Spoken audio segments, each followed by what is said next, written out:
নমস্কার, উত্তরে ঘরণী চ্যানেলে আপনাদের সবাইকে স্বাগত জানাই। বড়দেরকে প্রণাম এবং ছোটদেরকে ভালোবাসা জানিয়ে আজকে ভিডিওটি শুরু করছি। আমি এখানে রান্না করেছি সয়া চিংড়ির রসা। এটা বানানোর জন্য আমি এখানটায় নিয়েছি সয়া মিনি চাংস, পেঁয়াজ কুচি, চিংড়ি মাছ, আদা রসুন পেস্ট, আলু আর টমেটো পিউরি। আর মশলার মধ্যে জিরে গুঁড়ো, ধনে গুঁড়ো, লঙ্কা গুঁড়ো, হলুদ আর গোটা গরম মশলা, তেজপাতা আর নুন চিনি রান্নার জন্য। আর কড়াতে গরম জলের মধ্যে প্রথমে সয়াবিনগুলোকে দিয়ে আমি নুন আর একটু চিনি দিয়ে ভালো করে সেদ্ধ করে নেব। এবার তারপরে কড়া থেকে তুলে নিয়ে একটু ঠান্ডা জল দিয়ে সয়াবিনটাকে ধুয়ে নিয়েছি, তা না হলে সয়াবিনের গন্ধটা থেকে যায়। এবার ভালো করে ধুয়ে এবার চিপে চিপে একটা বাটির মধ্যে তুলে নিয়েছি। তারপরে কড়াতে তেল দিয়েছি, সাদা তেল দিয়েছি আমি এখানটায়, দিয়ে আলুগুলোকে ভেজে নেব। এবার আলু ভেজে তুলে নেওয়ার জন্য ফার্স্টে আলুর মধ্যে একটু নুন দিলাম, নুন দিয়ে তারপর একটু হলুদ দিয়ে ভালো করে আলুটাকে ভেজে তুলে নেব। আর এদিকে চিংড়ি মাছটাকে নুন হলুদ মাখিয়ে ওই আলু ভাজা তেলের মধ্যে দিয়ে আমি ভেজে তুলে নেব। চিংড়ি মাছটাকে খুব হালকা করে ভাজবো, কারণ চিংড়ি মাছ বেশি ভাজলে পরে শক্ত হয়ে যায়। এবার চিংড়ি মাছটাকে ভেজে তুলে নিয়ে চিংড়ি মাছের যে তেলটা থাকবে সেই তেলটার থেকে কিছুটা আমি তেল তুলে রেখে দেবো। এবার ওই তেলের মধ্যে সয়াবিনটাকে আমি হালকা করে ভেজে নেব, তাহলে সয়াবিনের কাঁচা গন্ধটা অনেকটাই চলে যায়। এবার সয়াবিনটাকে তুলে নেওয়ার পরে যে তেলটা তুলে রেখেছিলাম সেই তেলটাকে আমি কড়াতে দিয়ে ওর মধ্যে গোটা গরম মশলা আর তেজপাতা ফোড়নে দিয়েছি। তারপরে যে পেঁয়াজ কুচি আর রসুনটা ছিল কয়েক কোয়া, সেটা দিয়ে আমি ভালো করে ভাজা ভাজা করে নেব। এদিকে একটা বাটির মধ্যে গুঁড়ো মশলাগুলোকে জল দিয়ে ভালো করে গুলে নেব। গুলে নিয়ে আমি ওই পেঁয়াজ ভাজাটাকে ভালো করে দেখুন ব্রাউনিশ কালার চলে এসছে।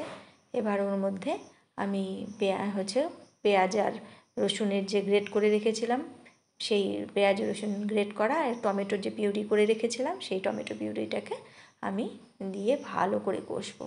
একটু ঢাকা দিয়ে রাখবো যাতে টমেটোর কাঁচা গন্ধটা চলে যায়।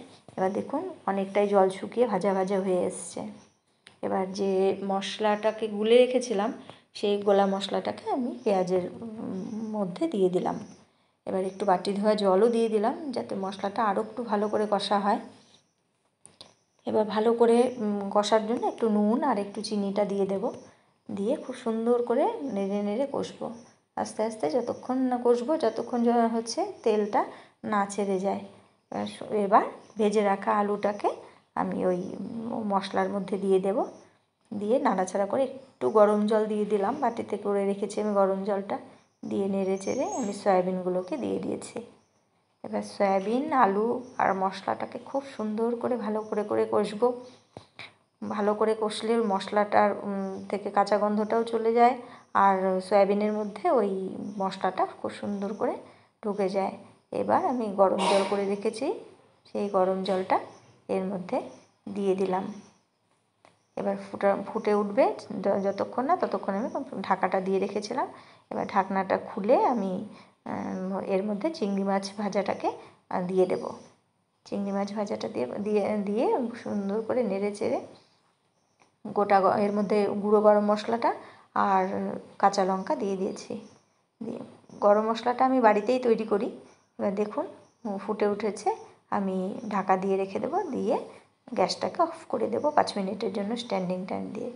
রেডি হয়ে গেল আমার সয়া চিংড়ির রসা। এবার বাটিতে সার্ভ করে নেব। দেখুন কি সুন্দর রং এসছে। এটা কিন্তু খেতেও দুর্দান্ত হয়।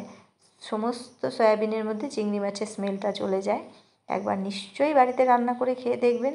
যদি রেসিপিটা আমার ভালো লাগে তাহলে অবশ্যই আমার চ্যানেলটাকে সাবস্ক্রাইব করবেন এবং কমেন্টস করবেন। ধন্যবাদ।